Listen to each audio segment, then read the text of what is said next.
মিনিষ্টাৰে কাৰোবাক সুধিলে নি যে আপোনালোকৰ কিবা সমস্যা হৈছে নেকি, ইয়াত সুধিছে নেকি? নাই শুনা নহয়। তেওঁ আহিলে ইয়াত আহি পেলাই চিধা বৰ্ডখন লৈ পেলাই গুচি গ'ল মিডিয়ালৈ।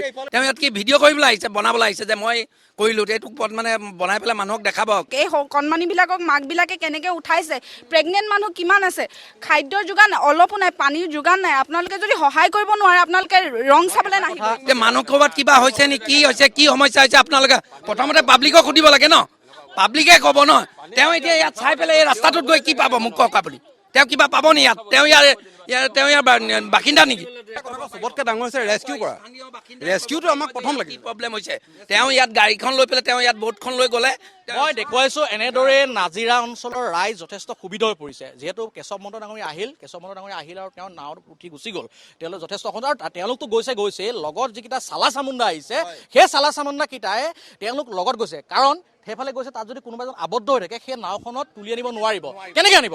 তেওঁলোকৰ এই যিটো কমন চেঞ্চ, সেই কমন চেঞ্চটো নাই যে তাতে নাওখন খালী কৰি লৈ গ'লে এইফালৰ পৰা তাতে আবদ্ধ হৈ থকা লোক এজন তাৰপৰা লৈ আহিব পাৰে। সেইটো মই বাৰেপতি ক'লোঁ। বাৰেপতি কোৱাৰ পিছতো কিন্তু তেওঁলোকে নিজৰ চেহেৰাও দেখাবৰ কাৰণে মিনিষ্টাৰৰ লগত ধৰি তেওঁলোকে ইয়াত আমোদ ভ্ৰমণৰ কাৰণে আহিছে। মই পুনৰবাৰ কৈছোঁ, এনেধৰণৰ যাতে কাম নকৰে। ইয়াত মানুহৰ ৰাইজৰ একদম যথেষ্ট দুৰ্গতি হৈছে। এতিয়াও মই কৈছোঁ গেলেকী, বিহুবৰ এই যিবিলাক অঞ্চল আছে সেই অঞ্চলটোত এতিয়াও বহুবিলাক লোক ঘৰৰ ওপৰত বহি আছে, সেইবিলাক এতিয়া আবদ্ধ হৈ আছে, তালৈ যাব পৰা নাই। গতিকে সেই অঞ্চলবিলাকলৈ ইয়াত আৰু এয়াৰলিফ্ট কৰাৰ কথা কৈছিল, এয়াৰলিফ্ট কৰিব পৰা নাই এতিয়ালৈকে, কাৰণ 4খন হেলিকপ্টাৰ এয়াৰলিফ্ট কৰাৰ কথা কৈছিল। এই মুহূৰ্তলৈকে কিন্তু এয়াৰলিফ্ট কৰিব পৰা নাই। সেইটো এটা যথেষ্ট দুৰ্ভাগ্যজনক কথা। মই চিঞৰিছোঁ যে আপোনালোকে ভোটখনত যদি পাৰে গেলেকী মানুহখিনি লৈ যাওক। গেলেকী মানুহ আহি ইয়াত ফচি আছে, কিন্তু তেখেতসকলে নিনি পেলাই তেওঁলোকে যে চেনেলটো লগত লৈ গৈছে, কি তাৰ মিনিংটো কি? তেওঁ ইয়াত কি ভিডিঅ' কৰিবলৈ আহিছে, বনাবলৈ আহিছে যে মই কৰিলোঁ, এইটো পদ মানে বনাই পেলাই মানুহক দেখাব।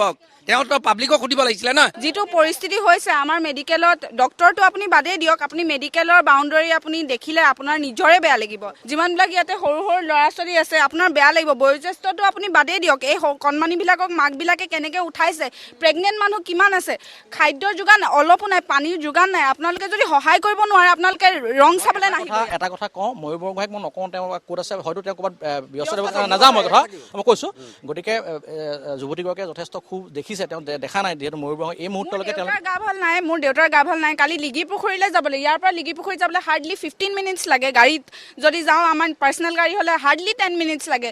2 ঘণ্টা অকল ফচিছোঁ পানীৰ কাৰণে। ঠিক আছে, আমাক একো ধৰণৰ সহায় নালাগে, আপোনালোকে ৰং চাবলৈও নাহিব।